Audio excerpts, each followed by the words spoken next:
RAF Brize Norton will be used to transport freight, tanks and armoured vehicles to the region.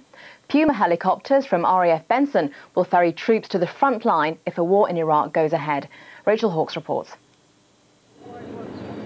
It's what she's trained for years, but until now she's never had to use those skills in a war situation. No, I've actually managed to miss most, in fact all conflicts until this one. So how does it feel, the possibility of going out and actually putting all that stuff into action?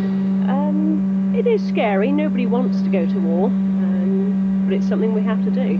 VC-10 and TriStar aircraft are essentially the petrol stations of the skies. They can carry up to 100 tons of fuel and are crucial to any action in the air, as strike aircraft, like Tornadoes, Harriers and Jaguars, can only carry 7 tons and often need to be refueled in mid-air. Preparations at Brize are already well advanced. As the main tactical RAF base, most troops and equipment en route to the Middle East will pass through here. The head of the base believes his staff are the best in the world at what they do, but admits the task ahead is enormous. It's the largest base in the Royal Air Force. We've got some 4,500 people here, and we've got all the RAF strategic transport and air refuelling aircraft here. We are the main base for deployment, and as you'll have seen, there's some commercial aircraft moving through here. We expect that to increase as troops go out to theatre. This C-17 cargo aircraft has just returned from Kuwait. Within a couple of hours, it'll be reloaded for a return trip. The C-17 can fly direct to the Middle East with over 100,000 pounds of freight.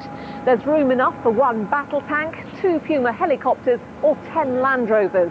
And all 4 C-17s based here are already in operation around the clock. Across the county at RAF Benson, 200 personnel have already been deployed, along with 7 of their Puma helicopters. If and when war is declared, they'll be used to transport troops to the battle lines. For the last few months, they've been training specifically for such a task. One of the great things we have here is a very modern simulator complex, and we're able to dial in the conditions. So our crews actually, on a daily basis, can actually see the kind of conditions they'll be flying in. So in that sense, I think that they're much better prepared than they would have been a few years ago. With military activity having shifted up a gear, the talk is now of when the war will start rather than if. And those with families are facing their own conflict of interests. Well, we've trained hard for our role over the years. It'll feel good to be going to do our job in a real situation. Obviously, our thoughts are with the people we leave behind. And clearly, if we don't have to go, then we won't go.